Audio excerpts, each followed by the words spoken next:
Hey galera, Jason aqui em mais um vídeo lendo sinopses e com esse aqui completamos 99 vídeos lendo ideias de mangás enviados por vocês. Caraca, cara, são 100 vídeos praticamente, 100 vídeos. Minha nossa senhora, é muito vídeo de meu Deus. E eu já quero abrir esse vídeo então deixando o convite aí para você reservar a sua segunda-feira, 7 horas da noite, próxima segunda-feira. Deixa eu ver que dia que cai isso aqui. Bem preparado para fazer o vídeo. Dia 17. Então, dia 17, às 7 da noite, reserva um tempo aí para você estar comigo aqui ao vivo, lendo sinopses, pra gente comemorar a marca de 100 vídeos analisando sinopses de mangás aqui nesse canal. Muito obrigado para vocês aí que continuam acompanhando esse quadro aqui no canal. É por conta de vocês que eu continuo fazendo isso aqui e a gente ainda tem muita sinopse pela frente. Então não vamos mais enrolar, vamos começar aqui as nossas análises. Lembrando que a primeira sinopse a ser analisada aqui é uma sinopse de membro, e se você é membro, você se tornou membro recentemente, primeiramente meu muito obrigado. E você já pode enviar a sua sinopse, só entrar na área comunidade específica para membros, né? Na área comunidade tem postagens que são exclusivas para membros e você confere lá para você poder colocar a sua sinopse aqui para ser analisada antes. E se você quer ter a sua sinopse analisada antes também, é só se tornar membro aqui do canal. A partir de R$3 por mês você me ajuda demais a continuar fazendo muito mais vídeos aqui, além de ter acesso a alguns outros vídeos extra ou vídeos de antemão, né? Você vai receber o vídeo antes de ele ser lançado aqui publicamente no canal também, quando eu consigo dar conta de fazer o vídeo, produzir o vídeo antes. Às vezes eu consigo, às vezes eu não consigo. Esse vídeo aqui eu estou gravando hoje mesmo, no dia de lançamento dele, porque eu não consegui fazer isso de antemão, por exemplo. Então vamos começar aqui a nossa primeira sinopse. A cada fim de ciclo de vida na vila de Chicó, só sei que foi assim, uma cerimônia de despedida é celebrada com a bebida do sangue do ente querido. Meu Deus do céu. Com a bebida do sangue do ente querido e a transmissão de sua energia. Ah tá, cerimônia de despedida quando a pessoa morre, aí você bebe o sangue. Tá bom. E a transmissão de sua energia interna, algo que simboliza a passagem da determinação do morto para quem está vivo, né? Imagina. Enquanto cantam e preparam a união deste com a Mãe Terra, a vila é repentinamente atacada e gritos podem ser ouvidos. Não deixem um único maldito vampiro escapar. Chicó consegue escapar por um triz, mas ele e o núcleo de energia em sua mão são os últimos vestígios da vila. Agora Chicó precisa esconder seu segredo em um mundo que odeia todos os vampiros. Será possível mudar a visão da sociedade ou essa repulsa é eterna? Interessante, então eles realmente eram vampiros, por isso tinha toda essa relação, né? Ou eles são considerados vampiros. Eu fiquei nessa dúvida. Quando chega no final, me mostra que realmente eles eram vampiros. Mas daí entra uma questão. Nessa história, vampiro é o que a gente considera como vampiro aqui no nosso mundo, né? No sentido de, é alguém que se alimenta naturalmente do sangue dos outros, ou algo assim. Porque isso pra mim também tem muita cara de uma visão preconceituosa do tipo, sei lá, você tem uma tribo indígena, por exemplo, que tem essa tradição. E aí, por conta dessa tradição deles envolver exatamente beber sangue, aí, né, um grupo religioso, por exemplo, algo assim, pode chamar eles de vampiros, mas não necessariamente porque eles são vampiros de fato, com poderes mágicos, etc., todas aquelas coisas que a gente está acostumado com vampiros, mas porque eles têm uma tradição que lembra alguma coisa ali, que é considerado e mal visto pela sociedade, etc. Eu acho que daria para trabalhar das duas formas ali, muito legal, de uma maneira muito interessante. Claro, eles sendo vampiros mesmo em si, ainda assim trabalhar com essa questão de preconceito ou algo assim, mas eu acho que se for também uma questão de puro preconceito mesmo, de eles não serem vampiros de verdade, eu acho que ficaria mais interessante ainda, sabe? A gente trabalhar realmente com uma metáfora em relação a isso, e aí a gente ter na visão talvez de um... Esqueci a palavra agora que eu estava falando, mas numa visão religiosa de dogma muito... Caraca, que droga, a palavra fugiu da cabeça. Mas tipo assim, muito supremacista, muito determinista ou algo assim, realmente tratar esse povo dele e essa prática cultural do povo dele como algo ali diabólico, né? Digno de vampiros e tal, e aí ser caçado por conta disso.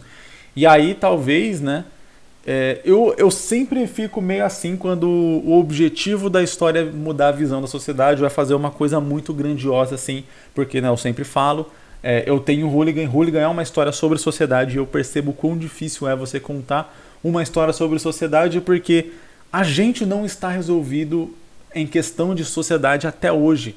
Né? 2000 anos que a gente tem uma sociedade relativamente moderna, né? Eu sei que a sociedade humana de maneira organizada veio bem antes já, né? Muitos anos antes, mas se a gente pode chamar de sociedade moderna, né? De 2000 anos para cá, 2500 anos para cá ou algo assim, e até hoje a gente tem várias questões que não estão bem resolvidas, então tentar resolver essas questões dentro da própria história, de uma história ali, né, que vai ser curta e tal, por mais que tenha 100 capítulos, 200 capítulos, ainda assim vai parecer curta perto, novamente, da idade que a humanidade tem e de a gente não estar com certas situações sociais resolvidas, fica de duas uma. Ou uma tarefa impossível de ser realizada, e talvez esse seja uma das formas de abordar esse assunto, de mostrar como é que isso é impossível de ser 100% realizado, ou que é uma coisa que exige muitos anos de um trabalho muito intenso e constante, para que isso possa um dia ser realizado, ou vai acabar ficando algo meio, como posso dizer, meio conto de fada, sabe? Tipo, a gente achou a pedra do amor, e agora que a gente pegou a pedra do amor, a gente distribuiu o amor pelo mundo, e agora todo mundo se ama e não existe mais preconceito, sabe? Tipo, pode dar essa impressão de que as coisas são muito mágicas, muito simples e muito bobinhas. Um jeito de fazer isso, talvez, seria com o personagem acabando com um grande mal, um grande disseminador, né? Por exemplo, vamos supor que nesse modelo que eu montei aqui, onde você tem lá uma igreja muito forte, você tem uma religião muito forte que dita como a sociedade deve ser, e eles dizem que esse grupo, que essa tribo são vampiros por conta dessa prática. E aí, na figura da própria igreja, por mais que eles tenham essa crença, mas existem, sei lá, um sacerdote específico que é mais virulento nesse sentido, que é quem realmente manda matar mesmo e tal, e esses hereges têm que morrer e não sei o que. E aí a derrota dele, a queda dele, a exposição dos pensamentos desse personagem, né, a derrota desse personagem seria meio que uma vitória simbólica ali da causa. Não que isso vai resolver todos os problemas do mundo e todo mundo vai deixar de ser preconceituoso de um dia para o outro porque um dos sacerdotes ali, né, ou o sacerdote que era mais preconceituoso caiu, né? Isso não vai acontecer, mas simbolicamente na história seria realmente um lance de conseguimos derrubar ele, algumas pessoas começaram a observar que as coisas não são assim como ele falava e as coisas têm chance de começar a melhorar a partir de agora. Então seria meio que um final aberto, dando indício de que a sociedade deu o primeiro passo rumo a uma melhora, mas sem ter aquele negócio de ser uma melhora abrupta, de ser tipo, agora está tudo bem, conseguimos fazer isso aqui, agora o mundo está resolvido e agora ele é um lugar perfeito para viver, sabe? Então eu acho que seria mais ou menos por esse caminho. Outra versão que um pouco mais simples, se você quiser contar uma história num one shot, né, algo um pouco mais simples, até porque o autor, né, o membro aqui do canal que enviou essa sinopse, ele tem várias ideias direto, ele coloca sinopses aqui, né, e sempre nas sinopses dos membros do canal eu dou prioridade para os membros que não tiveram ainda sinopses lidas, depois para sinopses originais de histórias novas, e por último caso, né, não tenham mais sinopses mesmo de membro, aí sim eu leio sinopses que, por exemplo, eu já analisei aqui, aí a pessoa repensou a história e reenviou a sinopse para eu reanalisar. Então essa é a prioridade, só para deixar claro, né? Por que eu tô falando que o autor aqui já enviou várias sinopses e eu li. É por conta disso. Eu sempre deixo essa prioridade. A prioridade para quem nunca teve sinopse lida primeiro lugar, e aí depois vem as outras. Então, como esse autor aqui tem várias ideias em mente, interessante trabalhar algumas ali mais curtas.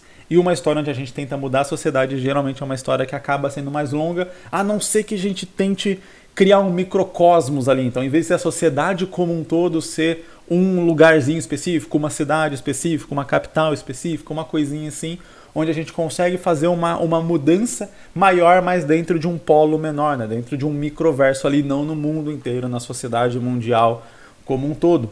Mas, novamente, indo para um caminho um pouco mais curto, talvez o objetivo do Chicó, na Vila Chicó... Chicó é o nome do protagonista, enfim. Então, talvez o próprio Chicó ele pudesse ter um objetivo mais simples do que esse, simplesmente, sei lá, achar quem restou, achar quem sobreviveu ali da sua vila para tentar manter sua tradição viva e tal. Então, não ser necessariamente um lance de mudança da visão da sociedade. Talvez você possa mostrar e repensar essa questão do preconceito dentro de um personagem que poderia ser um dos cavaleiros que atacou a vila, e esse cavaleiro de repente se arrependendo, percebendo o mal que ele fez, ajudando o Chicó e tal. Então, tipo, a mudança da sociedade estaria representada dentro daquele cavaleiro, e que ele poderia gerar algo mais. Só que a história seria um pouco mais simples, onde a vila foi destruída, várias pessoas fugiram, o Chicó ficou sozinho e ele quer reencontrar algumas dessas pessoas. E aí ele vai passar por certas situações, onde ele vai ver um que foi morto, onde ele vai ver outro sendo atacado e ter que defender, enfim, algo do tipo. Aí vai ter situações onde talvez ele vai se juntar ali com esse cavaleiro, ele vai encontrar, eles vão brigar, mas daí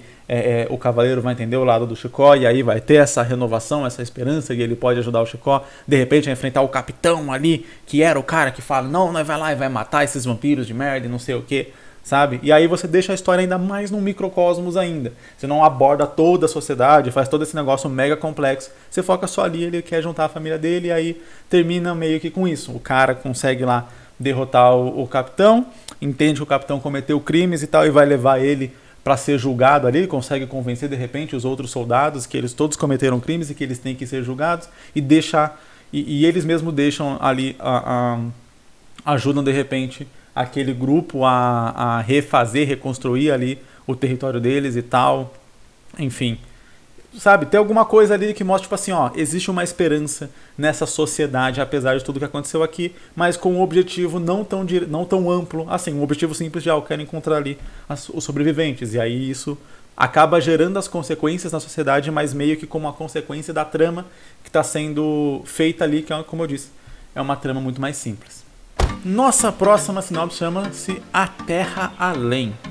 Após ter sido transformada em uma criatura mágica, a jovem Lucille parte numa aventura para chegar ao continente escondido, onde irá encontrar respostas sobre si, a fim de voltar a ser humana. Nessa jornada, Lucy descobrirá poderes que jamais imaginaria ter. A gente tem aqui uma sinopse realmente focando ali 100% no objetivo da personagem. A autora mandou aqui mais alguns pontos da história que talvez são interessantes a gente entender. Eu não vou ler exatamente tudo que ela mandou aqui, eu vou dar uma resumida no que eu pude entender. Existem basicamente humanos e tírios, que ela chama aqui. Os humanos são criaturas iguais a gente e os tírios são magos, etc.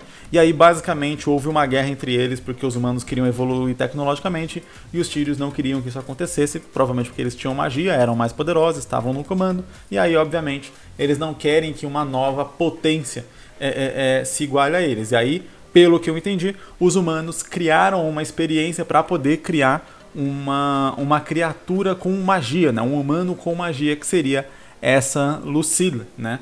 E aí ela quer voltar a ser humana de alguma forma, porque ela virou uma espécie de monstro, alguma coisa assim.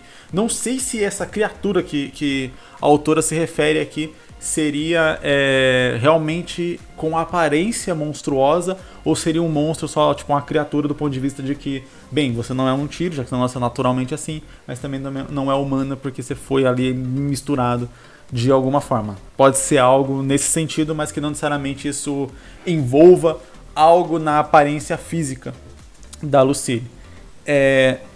O que eu acho que são os pontos importantes dessa história? Já fala que ela vai sair numa jornada para ir a um outro continente e tal, escondido, para tentar voltar a ser humana. Sempre que um personagem ele parte em busca de uma jornada, ele tem, né, esse objetivo muito claro. No caso dela tá bem claro, voltar a ser humana. A partir disso ela precisa ter o conhecimento de que lá tem algo que vai fazer ela voltar a ser humana. Para isso a gente tem um pequeno problema, porque a Lucille sendo o primeiro experimento, sendo o protótipo desse experimento para criar um ser humano com magia, como ela saberia que lá tem algo que vai tornar ela humana de volta? Porque se isso nunca aconteceu antes, então, sabe, tipo assim, se não existe, olha, se não existe veneno de cobra no mundo, não tem como existir a cura do veneno de cobra. Entende? Porque a cura do veneno de cobra é feita a partir do veneno de cobra. Você precisa que uma coisa exista para que a outra possa existir. Então você precisa que humanos tenham sido transformados em criaturas para que exista uma cura de algo que volte as criaturas à sua forma humana. Ou algo do tipo, entende? Ou pode ser uma espécie de algo que, sei lá, algum poder mágico que realiza desejo e tal, só que aí tem sempre aquele problema. Você fala, ali realiza, você vai lá e realiza qualquer desejo. E aí pode ficar aquela coisinha muito mágicazinha, muito bobinha. Que às vezes, quando muito bem apresentado, quando muito bem contextualizado, funciona. O Full Metal Alchemist gira em torno de uma pedra que realiza desejos, basicamente, né? E mesmo assim é muito bem feito, é muito bem contextualizado, é muito bem trabalhado. Então não é só porque é uma pedra que realiza desejos significa que é algo ruim, mas estou dizendo que é difícil, né? É um trabalho que exige muito do autor conseguir fazer algo como a pedra mágica dos desejos ser algo que não vai parecer bobo ao longo da história. Então, o que eu colocaria aqui é ou alguma coisa que ou a gente introduz na história algum conceito que dê a entender de que isso já foi feito antes e que talvez possa ajudar a alinhar uma questão de mistério do que aconteceu com ela, de qual foi o processo usado para Lucille ganhar magia, né? Ou algo assim. Porque se aí, novamente, ela vai descobrir que não, tem como reverter isso. E aí fala, mas por que tem como reverter isso? Como que tem como reverter isso? Porque talvez isso já aconteceu antes. Talvez vai descobrir lá atrás que toda a raça dos Tírios foi basicamente isso que aconteceu. E é exatamente por isso que os Tírios não querem que os humanos evoluam tecnologicamente. Porque foi exatamente com esse tipo de evolução, foi exatamente com esse tipo de coisa que os primeiros Tírios foram criados e que eles conseguiram ascender a esse nível e deletando da história tudo isso, deletando talvez a tecnologia existente, né, as informações e o conhecimento existente para isso, para que eles pudessem ficar por cima e deixar os humanos ali como seus escravos, como seus, enfim, como a sociedade de baixo, né, como a classe social ali expulsa, digamos assim, da camada alta, enfim. Então poderia ser algo assim, e aí ela ir descobrindo isso, então ela descobrir que ela está, né, sendo recriada e tal, e tipo, mas que todos os Tírios passaram por esse, não é que todos eles passaram por esse processo, mas os primeiros passaram por esse processo e talvez exatamente quem pode fazer ela voltar a ser humana é, sei lá, o primeiro Tírio, por exemplo, que está vivo até hoje, que foi mantido escondido, blá blá blá, pelos Tírios que não quiseram matar ele, porque ele é imortal, ou porque, enfim, ou sei lá, o cientista que se tornou o primeiro Tírio. Alguma coisa assim, tipo, a pessoa que sabe aquilo ali de fato. E aí, obviamente, ela pode, nesse caso, ser caçada, né? Num caso assim, ser caçada tanto pelos humanos que criaram ela e que não querem que o seu protótipo escape, quanto pelos Tírios que não querem que ela chegue até o cerne de todo esse mistério que poderia abalar completamente toda a estrutura da sociedade. Aí a gente consegue criar todo esse conflito. Então isso é algo que eu, por exemplo, iria correr por esse lado para que a gente pudesse ter um conflito um pouco mais direto e que a gente justificasse tanto um desentranhar de mistério quanto um motivo real para por que esse cara consegue fazer isso, por que isso é possível se ela é a primeira. Claro que, novamente, isso é um pouco difícil de ser adicionado no começo da história. Então talvez um caminho que eu iria exatamente por ela ter sido criada em laboratório, algo assim, ela tem uma inocência maior do que de uma pessoa que nasceu e cresceu nas ruas e tal, e tem que lidar com malícia, tem que lidar com várias coisas, e acaba se tornando mais esperto, mais sagaz, enfim, meio que porque a vida bate a ponto de você aprender, né? E no caso, como ela foi criada ali dentro de um ambiente controlado, ela pode ter essa ingenuidade de alguém falar para ela que isso é possível e ela acreditar, porque...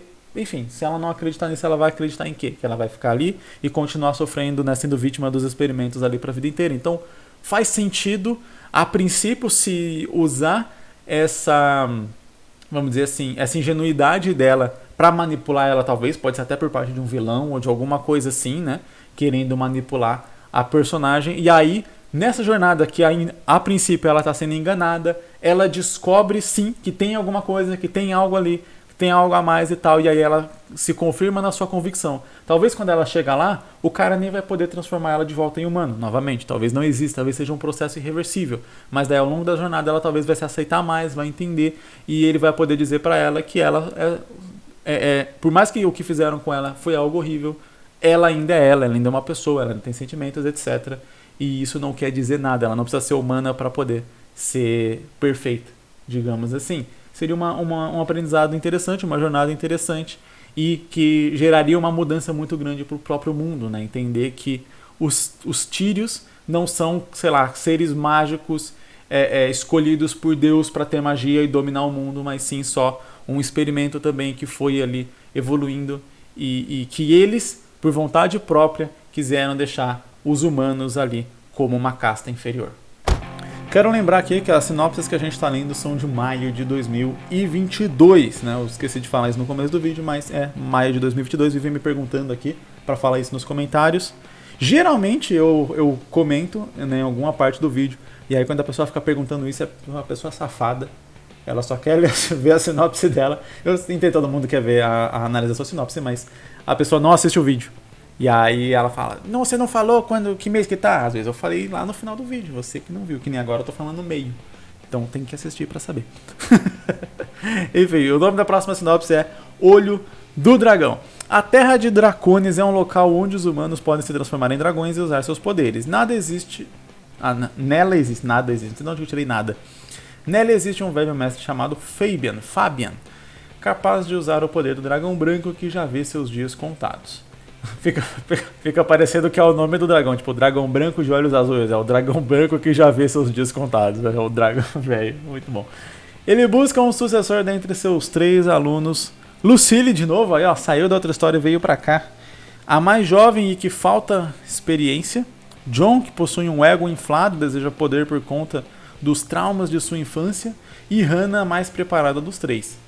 Fabian, sabendo de seu destino, manda os 3 para uma missão em busca do seu filho, que era um discípulo, mas com medo de perder a sucessão para Hannah, roubou o poder do dragão negro, que era antes de Fabian,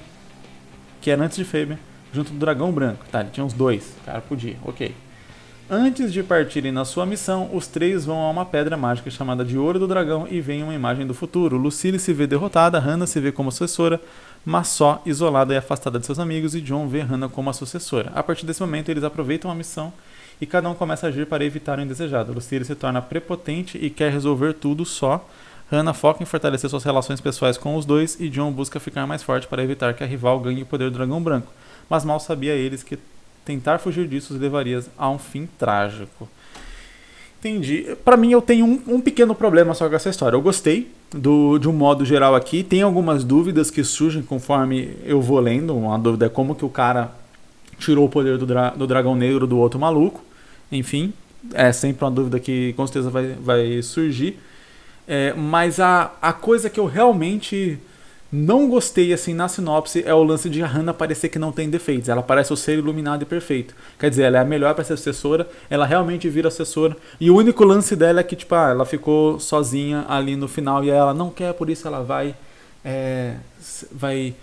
como fala, deixar os amigos mais próximos. Quer dizer, não existe problema na vida dela, né? Por mais que ela fique sozinha, mas ela pode ficar sozinha não por culpa dela, pode ficar sozinha por culpa dos outros, o que mostra que ela é a reencarnação de Cristo. Ela não tem defeitos, ela não tem problemas. E isso, quando um personagem não tem problemas, é muito difícil a gente se apegar a esse personagem, porque a gente tem problemas, a gente gosta de ver defeitos em personagens, porque daí a gente meio que acaba sentindo como... Vamos lá, ninguém é muito bom em aceitar seus próprios defeitos. E aí quando a gente vê personagens que também têm defeitos, mas conseguem superá-los, conseguem agir apesar deles, conseguem conquistar coisas apesar deles, a gente cria um quentinho no nosso coração de tipo, pô, eu tenho meus defeitos também, mas talvez eu também consiga me superar, talvez eu também consiga passar por cima disso. E aí entra o problema de alguns personagens que parecem ser perfeitos em tudo e você não consegue se conectar diretamente com aquele personagem. Você fala, tá, é óbvio que ele conseguiu, o cara é perfeito, o cara nasceu com todas as qualidades do mundo, no caso que é a Hannah, né? Ela é perfeita, ela tem todas as qualidades do mundo, ela tem todos os amigos, ela tem todas as coisas e tal, tudo que ela quer ela consegue, ela é melhor em tudo, sabe? Fica uma história de tipo, não sei exatamente o que é. Muito difícil contar uma história assim e a pessoa ter uma simpatia de verdade por aquele personagem. Todos os roteiristas aí que tentaram se propor a escrever histórias do Superman, por exemplo, passam por esse dilema, né? Alguns vão fazer histórias muito ruins porque não vão conseguir passar por cima e vão fazer uma história de um cara que é perfeito e que consegue tudo o que quer e que é a coisa mais forte do universo, então ninguém nem consegue ser páreo para ele. E aí a história fica chata pra caramba. outros vão conseguir abordar a humanidade dentro do personagem e talvez usar isso de alguma forma para poder contar ali a história que quer contar, inclusive colocando os personagens ali, né, ao redor dele, para talvez trabalhar exatamente isso, né? E aí sim poder usar esse personagem dessa forma. Eu tenho um pouco isso, por exemplo, com o Aragorn lá do Senhor dos Anéis, que ele é o cara perfeito. Ele tem tudo o que ele quer, ele faz tudo, ele é o sucessor, ele tem uma linhagem foda, ele tem tudo. Tudo que ele quer, ele tem. Então você fala assim, mas o cara não tem defeito, o cara não tem um negócio, um problema, alguma coisa ali. Mas falar, o problema é que ele perdeu a sucessão real lá e não pôde ser um rei com ele. Mas parecia estar se virando super bem, ainda estava ficando com a elfa. Então eu não consigo ter aquela conexão ali com o personagem por conta de parecer que ele é perfeito e que ele consegue todas as coisas que ele quer. Por mais que às vezes exija algum esforço, exija uma certa jornada para ele conseguir algumas das coisas, mas nem todas elas também são lá muito fortes, né? Tipo assim, a jornada onde ele realmente corre um risco e tal. O Gandalf, que era o Gandalf, morre e o Aragorn consegue tudo que ele quer. Enfim, agora provavelmente eu vou ser muito hateado por fãs do Senhor dos Anéis. Mas eu acho que o Aragorn ele cai nesse lance de o cara parece que não tem muito defeito. Pelo menos eu não lembro. E eu li os livros também. Não lembro de ele ter situações onde é exacerbado algum defeito dele. Por exemplo, já me chama muito mais atenção, meu personagem favorito do livro, que é o Faramir, que é representado horrivelmente nos filmes. Pra mim, o Faramir ele parece só um bebê chorão nos filmes, mas no livro ele é um personagem muito, muito bom, exatamente porque ele tem isso. Ele tem toda a nobreza que o Aragorn tem, só que ele tem a questão com o pai, ele tem a questão de sempre se sentir atrás do irmão, sempre se sentir ali o segundo escolhido, de sempre estar tentando ali ganhar a aprovação do pai e tal. Então é um defeito que ele tem, esse depender da aprovação do pai dele. É um defeito que ele tem, ter inveja do irmão dele, né, do Boromir. E é interessante porque o Boromir, que era o irmão fodão, que era o irmão perfeito, que era o irmão que ele admirava e que ele tinha inveja, sucumbiu ao anel enquanto o Faramir não sucumbe ao anel. Então você tem até uma virada ali de tipo, você sempre se considerava atrás do seu irmão, mas você conseguiu um feito que o seu irmão não conseguiu passar. Você passou em um teste que o seu irmão, né, não conseguiu passar. Olha como já é um personagem muito mais bem construído. Então é isso que eu quero dizer. Pronto, acho que eu consegui fazer minha média aí com os fãs de Senhor dos Anéis pra não me crucificar por não gostar muito do Aragorn. Tirando o nome que é muito foda. Enfim, mas aí ó, Faramir. Quero ver quem que não conhece direito ou quem conhece direito Senhor dos Anéis aí pra falar de Faramir, que é só um bebê chorão desgraçado no filme. Fiquei muito puto quando eu vi ele no filme, que eu já tinha lido o livro antes de assistir. Ok, voltando aqui, a Hannah me parece exatamente esse tipo de personagem que não parece ter um defeito ali a ser trabalhado, a ser evoluído por ela. Aí você fala, mas ela vai ficar sozinha, ela tem um futuro trágico. Só que até a busca dela pelo futuro trágico parece uma busca tipo legal. Eu vou fortalecer minhas relações pessoais. Tipo, nossa, parabéns. E vai fazer um chazinho e café para oferecer para os amigos. Talvez se a gente pegasse essa questão desse medo dela de ficar sozinha e trabalhar isso como um defeito da personagem, ou seja, ela sempre está ali, ela se esforça muito mais, talvez porque exatamente ela tem essa questão de querer manter todo mundo junto, de querer proteger todo mundo e algo assim, e aí ela se vê sozinha, ela quer trazer muitas pessoas para perto e exatamente isso que afasta essas pessoas, ela querer controlar demais essas pessoas. Por exemplo, o Jon tem uma questão de rivalidade com ela, então ele quer evoluir. E ao mesmo tempo, talvez ela se trazendo ele muito para perto, com medo de perder ele de alguma forma, faz com que realmente isso afaste ele, porque vai parecer, né, já que ele quer estar lado a lado com ela, se ela, por exemplo, ficar defendendo ele, se ela não deixar, por exemplo, ele participar de batalhas ou coisa do tipo, por sempre esse medo de perder, pode ser exatamente isso que afaste ele. Aí a gente conseguiu colocar um defeito na personagem, e um defeito novamente que tem a ver com a trama, porque daí você fala, o defeito dela é que, sei lá, ela tem CC. Tanto faz, sabe? Tô falando um defeito que a gente consiga trabalhar ela e construção da personagem. Ela pode até ter CC, enfim, tanto faz. Mas como eu disse, que tem a ver com a história, tem a ver com o roteiro que a gente está contando, que a gente está montando aqui para poder fazer uma construção da personagem, onde talvez ela vai perceber esse defeito, que não é um defeito só de resolvido com um antitranspirante, enfim, mas um defeito que ela vai ter que perceber, lidar e resolver esse defeito para poder passar por cima dele e aí chegar naquilo. Aí eu fico na dúvida sobre o objetivo do autor aqui, se é realmente mostrar que tipo, o destino ele não pode ser mudado. Então eu sempre acho complicado quando a gente trabalha com a questão de destino numa história, porque dentro de uma história o destino é o roteiro, basicamente. Então a gente precisa ser muito hábil para conseguir trabalhar dessa forma na história. Porque acontece, você vai dar uma espécie de spoiler da sua própria história para o leitor. Os personagens vão ver o que vai acontecer com eles e a ideia é que eles vão tentar fugir daquilo. O autor, né, nesse caso, ele tem que ser muito hábil para conseguir conduzir a história de uma maneira que o leitor realmente acredite que os personagens conseguiram fugir daquele destino que eles tinham antevisto e que, na verdade, todos esses pontos realmente façam com que o destino seja cumprido, que a situação seja cumprida, se esse for o interesse do autor, né? Realmente mostrar, tipo, o destino é inexorável, não importa o que você faça, você não consegue fugir ali dele. Para mostrar isso sem que seja uma virada abrupta e do nada, por exemplo.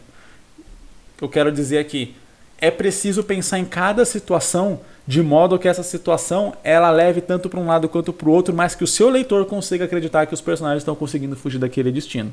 Por quê? Por que ela tem que levar tanto para um lado quanto para o outro? Porque você pode simplesmente fazer todas essas situações levarem a crer de que nada disso vai acontecer e aí de repente no último capítulo, por exemplo, fazer tudo acontecer. E a pessoa fala, pô, mas daí tanto faz então tudo que eu li, porque se só vai acontecer do nada tudo daquele jeito, tanto faz. Então algumas das coisas, na hora que as coisas acontecerem, na hora que chegar nessa conclusão e as coisas que eles viram realmente acontecerem, o caminho que eles traçaram, o leitor lembrando do caminho que eles traçaram tem que pensar, pô, faz sentido, todas as coisas que eles fizeram ali realmente levaram a isso aqui, só que ao mesmo tempo, e aí é a parte difícil, o leitor não pode ver isso enquanto ele está lendo, porque se ele vê que realmente está seguindo para aquele caminho enquanto ele está lendo, aí para manter ele na história, só se você tiver realmente, conseguido construir assim um interesse, né? Uma empatia muito forte com os personagens, para que daí vamos dizer assim, a sensação do leitor ao ler aquilo seja tipo, não vai pra aí, putz, vai dar merda, não faz isso, sabe? E isso é muito difícil também. Então, assim, de todos os modos, é um trabalho difícil, realmente, pra mim, de contar essa história de uma maneira que faça esse caminho dos personagens cumprirem o destino deles, sem parecer que foi uma virada muito abrupta do nada, de modo que a gente consiga se conectar. Aí volta para tudo que eu falei da Hannah aqui, né, sobre ela ter também defeitos, ela ter também ali pontos em comum, até porque se o velho tem 3 discípulos e um discípulo é tipo perfeito, é tipo o discípulo nota 100 e os outros são nota 5, não tem por que ter outros 2 discípulos, sabe? Não tem por que talvez mandar eles irem atrás do filho do cara primeiro, dá o poder do dragão logo pra menina, que é óbvio, que é a escolha óbvia. Até o outro Zé Ruela que roubou o dragão negro sabia que a escolha era óbvia. Tudo diz que é a escolha óbvia e aí fica nesse joguete, nesse negocinho, sabe? Enfim, então eu diria para tentar talvez equilibrar um pouco mais os personagens, ou parecer que a escolha é óbvia e aí no final ela não ser.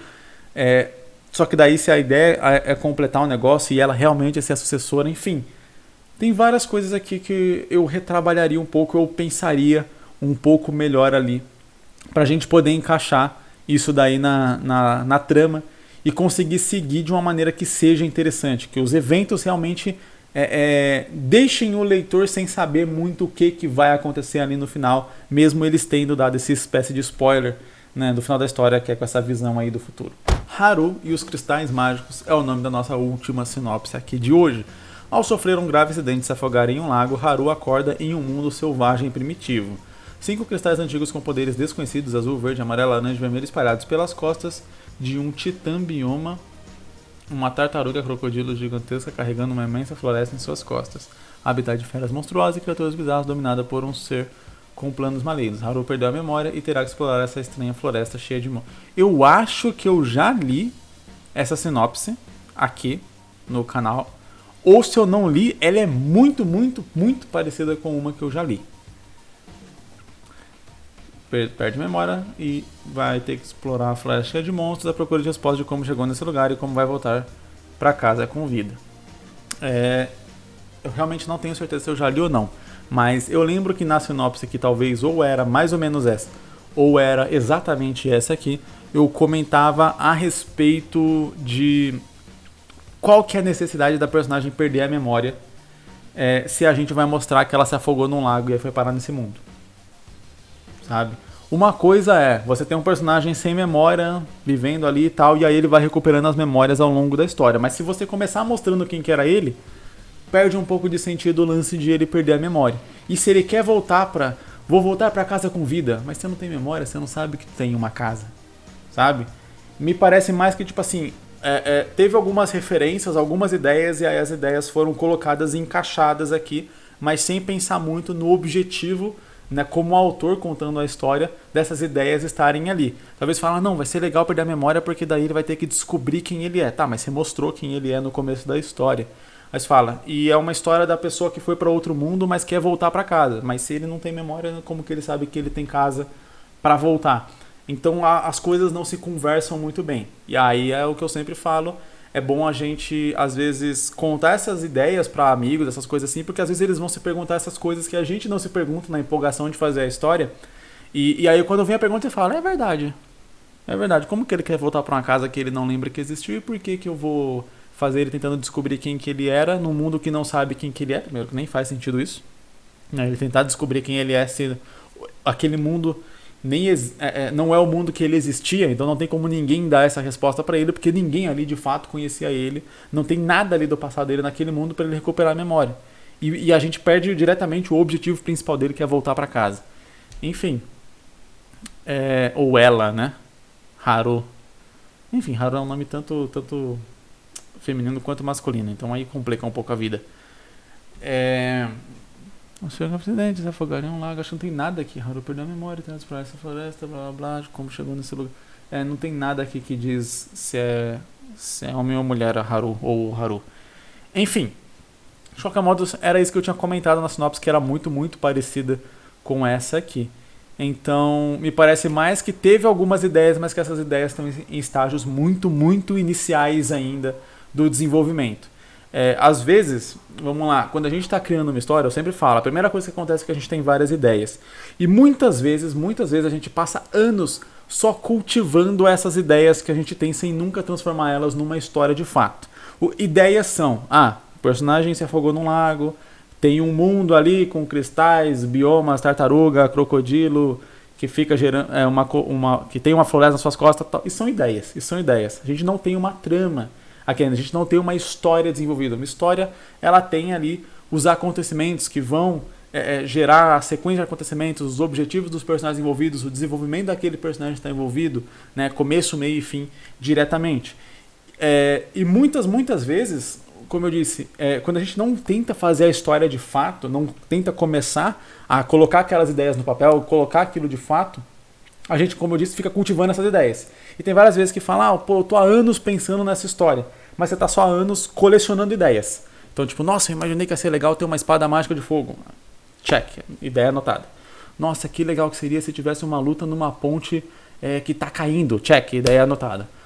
Pô, acho que seria legal se o personagem tivesse perdido a memória. Check, ideia anotada. E aí você vai só colecionando ideias e colocando ali. E geralmente, né, quando a gente vai fazendo isso, principalmente por muito tempo, ou seja, dá tempo de você absorver 1 milhão de referências diferentes e jogar essas referências diferentes na sua história, não parece ser muito o caso do que aconteceu aqui. Tirando esses dois pontos que, como eu disse, são meio divergentes, não parece o caso do que aconteceu aqui. Mas, como me parece que a história está nesse estágio exatamente de coleção de ideias, e não ainda foi trabalhada para se tornar uma história de fato, eu estou exemplificando isso aqui. Então, às vezes, a gente fica muito preso em uma história que a gente quer fazer. Vou fazer o meu mangá. E aí você vai pensando e tendo essas ideias e tendo novas ideias. Aí você assiste um anime novo e fala, pô, que legal, nesse anime tem vampiros e tal, esses vampiros têm uns tentáculos cabulosos. Pô, eu quero colocar um personagem com uns tentáculos cabulosos na minha história. Aí você vai e joga na sua história aqui lá. Aí no outro mês você tá vendo um filme futurista onde você tem os bichos que faz o tempo voltar. Aí você fala, pô, seria legal se tivesse alienígenas que fazem o tempo voltar na minha história. Aí você joga na sua história que tinha vampiros com tentáculo, agora tem alienígena com negócio, e antes era uma história medieval de cavaleiros.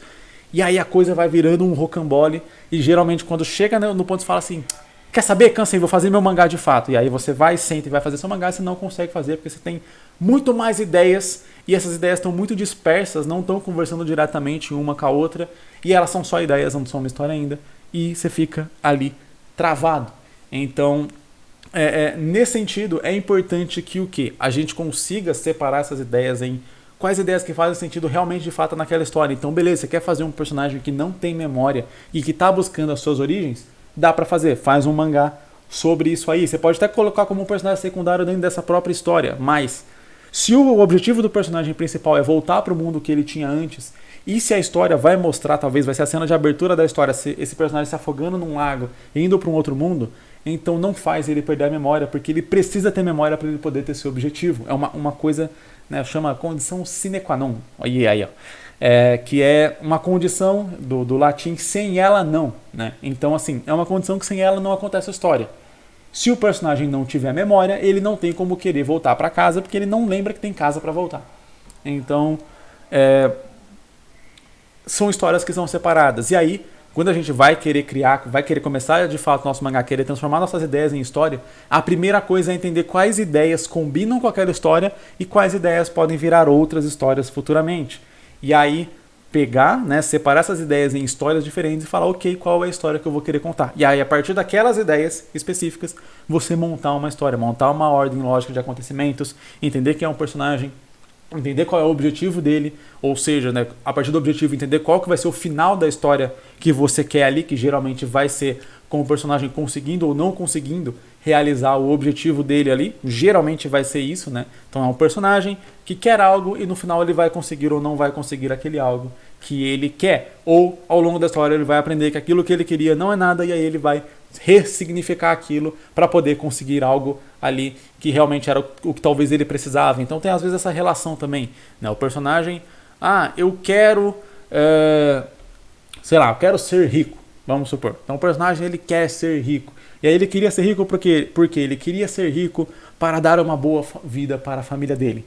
E aí ao longo da história, nessa busca por ser rico, ele vai percebendo que ele vai deixando a família dele de lado. E ele corre o risco, ou até o meio da história ele consegue quase perder a família dele. E aí ele percebe que o que ele precisava não era necessariamente ser rico, mas era dar mais atenção e mais valor para a família dele, para demonstrar que ele realmente se importava com a sua família. Então, o personagem tinha um objetivo muito claro na história, mas ao longo da história ele percebe que ele queria aquilo, mas na verdade ele precisava de outra coisa, e aí a história se conclui assim. Então é um caminho que dá para trabalhar quando a gente está falando sobre fazer um mangá. E se você quer entender mais sobre como pegar suas ideias, juntar elas numa história e a partir daí conhecer todo o passo a passo detalhado e aprofundado para você conseguir fazer o seu mangá, para você sair dessas ideias que ficam às vezes permeando sua cabeça e de fato ter aqui o seu mangá impresso na sua mão, assim, quer realizar esse sonho de ter o seu mangá aqui na sua mão, então eu recomendo fortemente que você se inscreva no Jornada Mangá BR, o link está aqui na descrição, que é o meu curso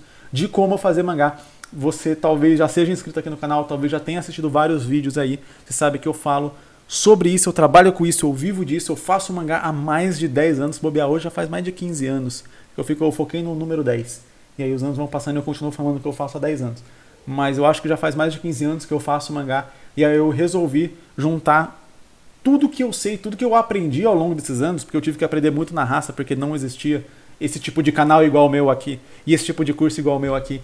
Antes, né, assim, pelo menos não de forma acessível, quando eu comecei a fazer mangá. E por isso eu resolvi tanto fazer esse canal aqui para ajudar quem tem vontade de fazer mangá. Se você é inscrito aqui, você sabe que é isso que nós fazemos aqui toda semana, né, com vídeos falando especificamente sobre criação de mangá, sobre desenho de mangá, sobre esse tipo de coisa. E agora com o curso eu consigo trazer um material ainda muito mais aprofundado e muito mais técnico a respeito disso, coisa que infelizmente não dá para trazer no YouTube, principalmente nos moldes atuais do YouTube aí, onde não existe valor em um vídeo, por exemplo, aqui de 40 minutos falando e discutindo, né, ensinando sobre criação de história, mas é algo que eu faço porque eu gosto e porque eu acho que ajuda de verdade. Mas eu tenho certeza que se você se inscrever no curso, você realmente vai ter ali um guia passo a passo, um mapa, receita de bolo para você sair do zero ali e conseguir criar o seu mangá e ter ele de fato pronto ali no final do processo. Tenho certeza que você não vai se arrepender, mas o curso tem 15 dias de garantia para caso você se arrependa.